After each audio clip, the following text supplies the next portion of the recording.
হৃদয়ের কথা নাটকটা যে আমাকে এত বেশি সারপ্রাইজ করে দেবে এটা আমি স্বপ্নেও ভাবিনি।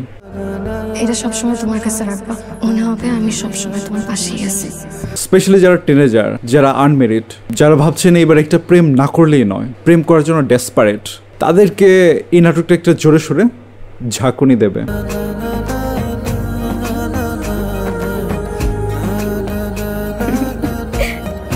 আর যারা অলরেডি প্রেম করছেন, বাসা থেকে মেনে নিচ্ছে না, ভাবছেন পালিয়ে যাবেন, তাদের তো এই নাটকটা মাস্ট ওয়াচ।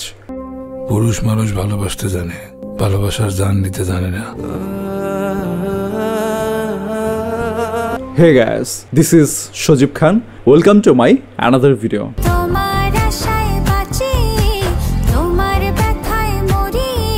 এটা শুধুমাত্র একটা লাভ স্টোরি না, এটা একটা সারভাইভাল জনরার নাটক। আপনার মনে প্রশ্ন আসতে পারে সারভাইভাল জনরা কেন বলছি? এই নাটকটায় দুজন মানুষ প্রেম করে, পরিবারের অমতে তারা পালিয়ে গিয়ে বিয়েও করে, এরপর যে তারা সমস্যাগুলো ফেস করে আর সেই দিকটা নাটকে ফুটিয়ে তোলার চেষ্টা করেছে। হৃদয়ের চরিত্রে অভিনয় করছে তৌসিফ ভাই, কথার চরিত্রে অভিনয় করছে তটিনী আপু। এটা টিপিক্যাল বড়লোকের মেয়ে বনা মধ্যবিত্ত ছেলের প্রেমের গল্প হলেও এই নাটকে বেশ কিছু টুইস্ট আছে যা দেখার পর আপনি ভাববেন, আরে এটা তো আমি কল্পনাও করে না। একটা মজার ঘটনার মাধ্যমে প্রথম দেখা।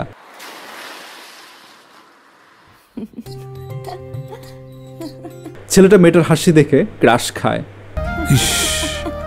কি সুন্দর করে তুমি হাসো। মেয়েটার চোখে ছেলেটার সরলতা ধরা পড়ে, তাদের মধ্যে একটা ভালো লাগা তৈরি হয়। হ্যালো মিষ্টি মেয়ে, আমি হৃদয়। হ্যালো দুষ্টু ছেলে, আমি কথা। অনেকবার বলছি জানলা দিয়া কথা রুকিঝুঁকি মারাটা আমার পছন্দ না, শহর ভরা বাজে পোলা ভাই। এই টাইপের বাবারা সন্তানদের ভালোবাসে ঠিকই, কিন্তু সেই ভালোবাসাটা সন্তানরা উপলব্ধি করতে পারে না। হ্যালো, আমি একটা সুন্দর জায়গায় আসি একটা সুন্দর মেয়েকে একটা পচা কথা বলার জন্য। ছেলেটা মেয়েটাকে নিয়ে বাইরে ঘুরতে যায়, তার সাথে ভালো সময় কাটায়। এতদিন ছিলাম আমার বাবার কাছে বন্দি, কখনো না প্রাণ ভরা মন খুলে কিছু করতে পারি নাই। এবার প্রশ্ন আসে মেয়েটা নিজ বাড়িতে তার দম বন্ধ লাগে কেন? মেয়েটার বাবা খুবই কড়া প্রকৃতির, বদমেজাজি। কথা কি করো জানলার সামনে দাঁড়াইয়া? আর অন্যদিকে মেয়েটা দেখছে তার বান্ধবীকে ঘুরে বেড়াচ্ছে, ট্যুর দিচ্ছে, ইনস্টাগ্রামে ছবি আপলোড করছে, রিল আপলোড করছে, প্রেম করছে, অ্যাডভেঞ্চার করছে। আর এইসব দেখে তার মনে হতো সে জেলখানায় বন্দি আছে। এতদিন শিকল দিয়ে আমার পাটা আটকে রাখছিল। আর এই জন্য মেয়েটার কাছে নিজের বাবাই ছিল রাক্ষসপুরীর রাজা। সে ছেলেটাকে নিয়ে স্বপ্ন দেখে তাকে উদ্ধার করে নিয়ে যাবে এই রাক্ষসপুরী থেকে।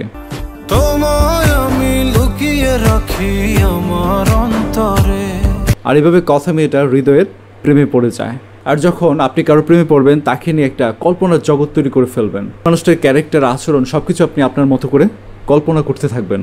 এমনকি কল্পনায় সে সেই মানুষটার একটা ক্যারেক্টারও তৈরি করে ফেলে তার মনের মতো করে। পরবর্তীতে সেই মানুষটাকে সে যখন কাছে পায়, তখন সে তার কল্পনার সাথে মিলিয়ে দেখে এই মানুষটা কি সেই মানুষটা কিনা। তখন যদি ম্যাচ না করে, আবার ভালোবাসা কমতে শুরু করে। নাটকে মেয়ের বাবা তাদের সম্পর্কের কথা জেনে যায়, ছেলেটাকে মেরে ফেলার হুমকি দেয়। মেয়েটা তখন ছেলেটার কাছে ছুটে যায় আর বলে, হৃদয় যেমন কথারে ছাড়া বাঁচবো না, তেমনি কথাও হৃদয়ের ছাড়া বাঁচবো না। তারা পালিয়ে যায় আর ভাবে এবার বুঝি ভালোবাসা পূর্ণতা পেল। আমাকে একটু ভালোবাসলেই চলবে।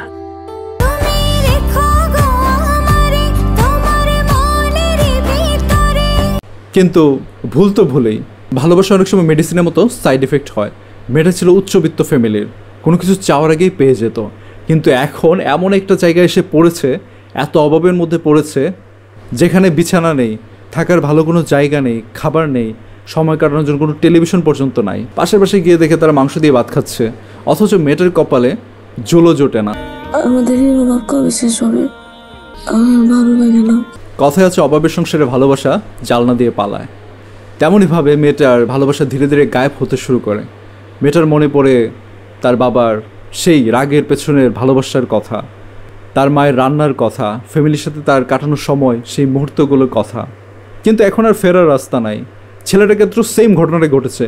সে দোকান চালাতো, দোকানে যে পরিশ্রমটা হতো এখন গ্যারেজে আর তার থেকে দ্বিগুণ তিনগুণ পরিশ্রম করতে হচ্ছে। সে ছিল মধ্যবিত্ত, এখন হয়ে গেছে একদম নিম্নবিত্ত। টাকার জন্য গাধার কাটি এগুলো তুমি বুঝবা। তার দোকানটা মেয়ের বাবা ভেঙে ফেলে। গ্যারেজে সারাদিন হাড় ভাঙা খাটুনির পর মনের মধ্যে আর ভালোবাসা আসে না। মনে হয় যে কি ভুলটাই না করলাম। আমি খুব ভালো করছি, দুজনে সবসময় সারাদিন রাত শুধু ঝগড়া হয়। তোর কারণে আমি এখন ভুগতেছি। তুই আমার ভালোবাসছিলি কেন বল? তুই যদি আমার ভালো না বাসতি তাহলে তো আমার এই জীবনে আশা লাগতো না। মেয়েটার মনে হয় যে কার হাত ধরে আসলাম। আর এইভাবে অভিমান ঝগড়া দিন দিন বাড়তে বাড়তে এমন এক পর্যায়ে যায় ছেলেটা মেয়েটার গায়ে হাত তোলে।